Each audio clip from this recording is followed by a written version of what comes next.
कि भैया सब यहीं पड़ा रह जाना है, कोई किसी के साथ जाने वाला नहीं है, ना तो सगे रिश्तेदार ना संबंधी, कोई नहीं जाने वाला। जाएगा तो केवल हरि नाम जाएगा आपके साथ। बच्चों ने कहा बहुत देर हो गई है मित्र, सत्संग करते करते चलो अब कुछ खेल खेलते हैं। बोले क्या खेलें? तो महाराज किसी के हाथ में मृदंग दे दिया, किसी के हाथ में करताल दे दिया। अब बोले चलो हरि भजन किया जाए। बच्चों ने कहा कि अरे महाराज उसी से तो हमें डर लग रहा है, वही तो हम सुना रहे हैं कि तुम्हारे पिताजी आकर के हम लोगों का क्या हाल करेंगे। नहीं नहीं नहीं, भजन नहीं होगा, गड़बड़ हो जाएगी नहीं तो। बोले कोई गड़बड़ नहीं होगी, एक बार भजन करो तो सही। सो महाराज भजन होने लगा। श्रीमन नारायण, मुक्ति नारायण, भक्ति नारायण, बद्री नारायण, नारायण नारायण भजन गाने लगे। अब महाराज जब भजन होने लगा तो गुरुदेव ने सुना कि आज तो और गड़बड़ हो गई। अरे अब तक तो प्रहलाद अकेले ही गाता था, यहाँ तो सभी गा रहे हैं। आज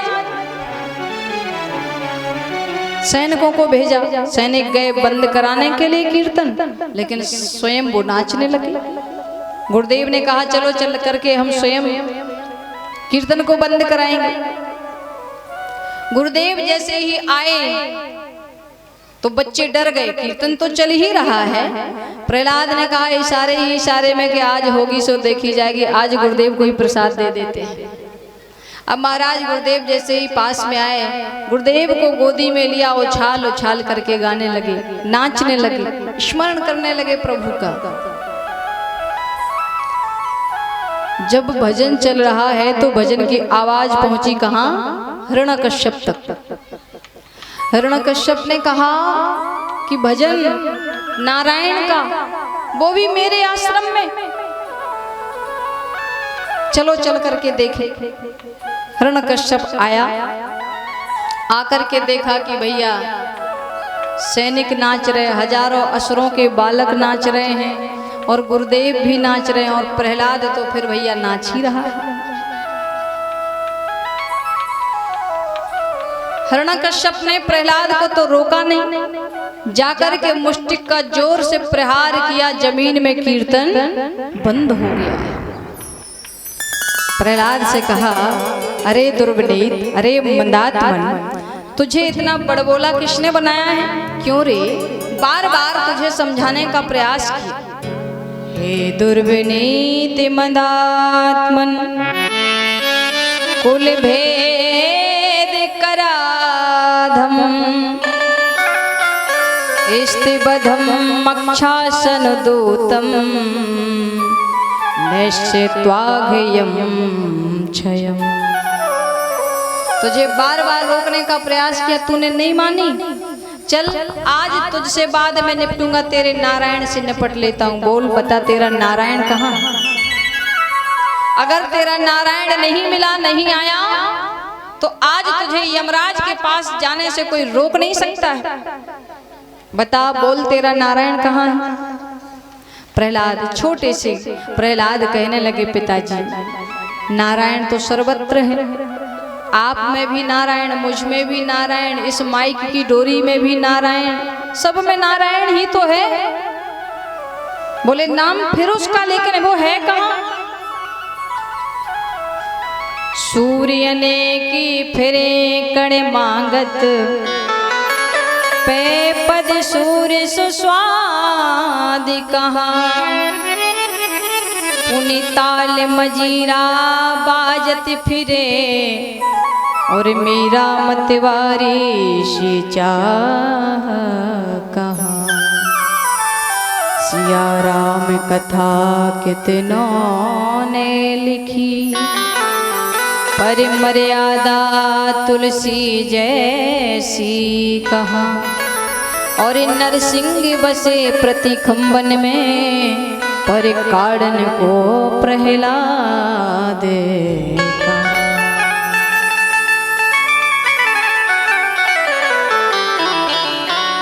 आज भी प्रत्येक खम्भ में नरसिंह हैं, लेकिन उनको निकालने के लिए प्रहलाद जैसा कोई भक्त तो हो। अब महाराज छोटे से बालक ने कह दिया पहले तो कि इस खम्भ में मुझे मेरा नारायण दिखाई दे रहा। अच्छा तेरा नारायण खम्भ में है? हाँ। हिरण्यकश्यप ने आदेश दिया, बोले इस खम्भ को अग्नि से लाल करवाओ, इस अग्नि से इस खम्भ को तपवाओ। खम्भ को अग्नि से गर्म करवाया, इतना गर्म करवाया कि प्रहलाद कांप रहे हैं। अब जब गर्म करवाया खम्भ को, हिरण्यकश्यप कहने लगा जाओ तुम्हारे नारायण है इस खम्भ में, तो जा करके गले लगा लो उनको, हृदय से लगा लो। डर के मारे प्रहलाद आगे बढ़े और डरते डरते जा रहे हैं। लेकिन महाराज बड़ा ही आश्चर्य, सुनिए कि उस तपते हुए खम्भ में, उस अग्नि में छोटी छोटी सी चींटियां चलती हुई दिखाई दी प्रहलाद जी को। जब प्रहलाद ने देखा कि छोटी छोटी चींटियां चल रही इस खम्भ में, उनका विश्वास जाग गया है और पहले तो धीरे धीरे चले, फिर जैसे ही देखा तो दौड़ करके जाकर के खम्भ को अपने गले से, हृदय से लगाया। हिरण्यकश्यप देखता रह गया, बाल बांका नहीं हुआ, हृदय से लगा करके आए। और प्रहलाद ने कहा पिताजी मैंने खम्भ को नहीं, मैंने अपने नारायण को गले लगाया, सो मेरा नारायण इसमें भी है। अब तो भैया प्रहलाद ने जैसे ही कहा कि खम्भ में नारायण है, हिरण्यकश्यप ने तलवार उठाई, जोर से तलवार खम्भ में प्रहार किया, खम्भ बीच से फट गया। बोलिए नरसिंह भगवान की।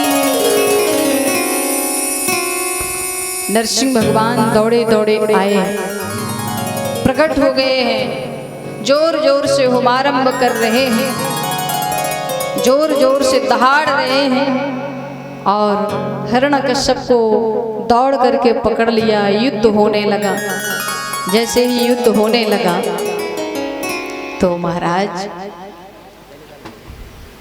हिरण्यकश्यप अट्ठास करके कहने लगा अरे मुझे मत मारिए, छोड़ दीजिए, क्या अभ्यासता है तुम्हारी, मुझे क्यों पकड़ रहे हो?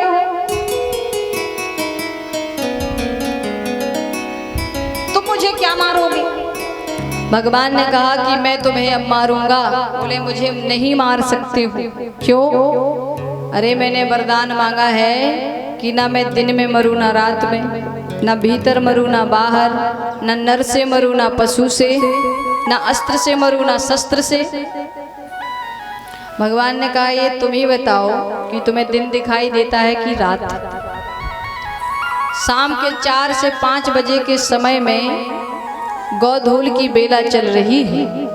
तो कहने लगा कि अभी तो सायंकाल बेला, यानी दोनों हैं और दोनों नहीं है, ना दिन है ना रात इस समय को। लेकिन फिर भी मान नहीं सकते। भगवान ने कहा तो तुम ही बताओ कि भीतर हो कि तुम बाहर? बोले अभी तो आपने मुझे देहरी पर डाल रखा है, लेकिन फिर भी आप मुझे मान नहीं सकते, अस्त्र ना शस्त्र से।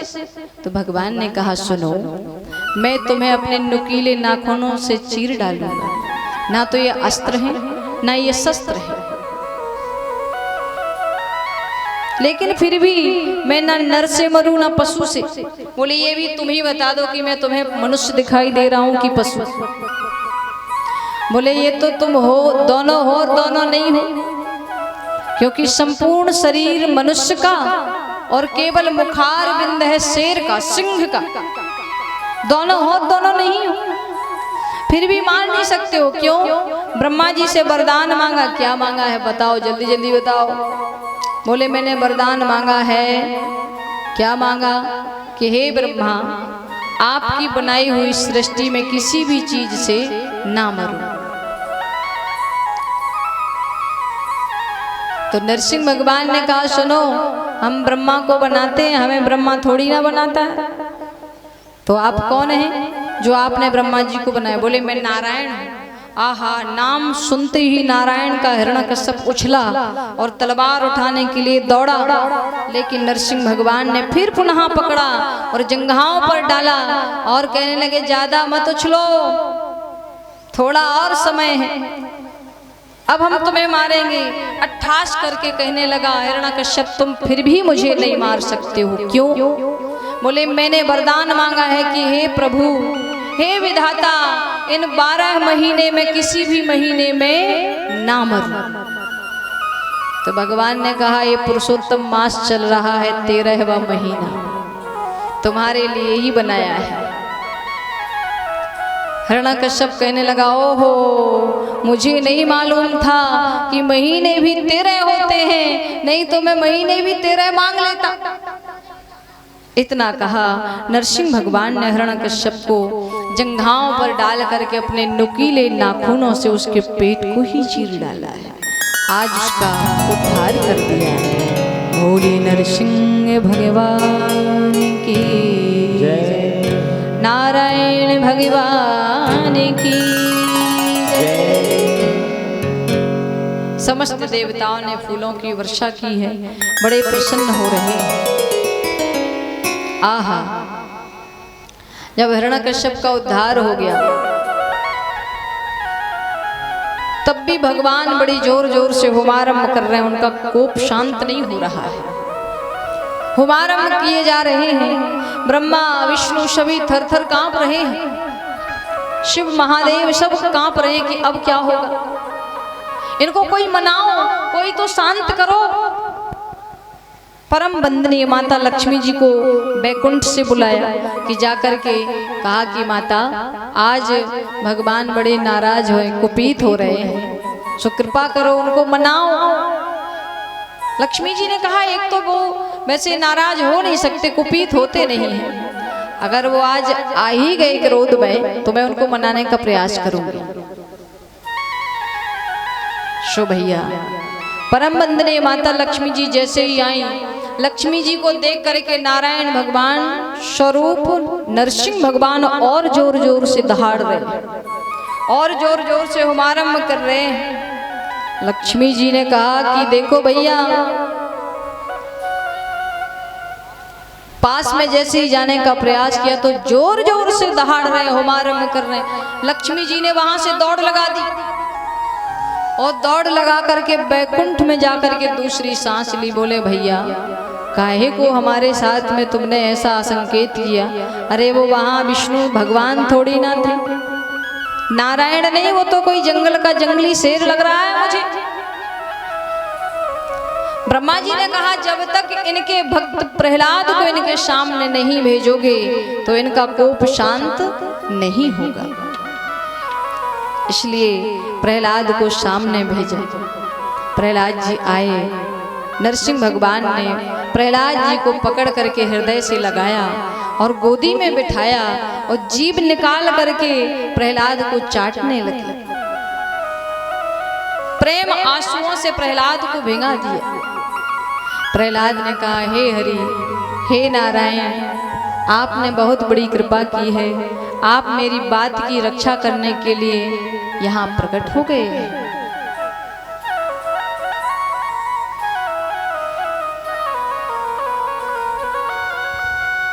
नरसिंह भगवान ने कहा बेटा प्रहलाद कुछ वरदान मांगो, क्या वर चाहिए? बोले प्रभु कोई वर नहीं चाहिए, बस आपका दर्शन ही सबसे बड़ा वरदान है। महाराज प्रहलाद ने कहा एक निवेदन करना है प्रभु आपसे। हाँ कहिए। कहने लगे मेरे पूज्य मेरे पिताजी ने आपका बहुत विरोध किया है, आपकी बहुत निंदा की है, इसलिए हे हरि, हे नाथ, उनको दुर्गति ना होवे, मैं क्षमा याचना करता हूँ आपसे कि उनको मोक्ष मिल जावे, उनको मुक्ति मिल जावे। नरसिंह भगवान ने कहा कि बेटा प्रहलाद, तुम्हारे जैसा भक्त जिस कुल खानदान में जन्म लेता है उसकी तो 21 पीढ़ियों का उद्धार हो जाता है, अब तो उसका उद्धार होना ही है। हिरण्यकश्यप की पेट की जो आंतें हैं वो निकाल करके नरसिंह भगवान ने गले में धारण कर ली और प्रहलाद जी को राजगद्दी पर बिठाया और वहां से चले। इसीलिए तो कहते हैं जिसने हरि गुण गाए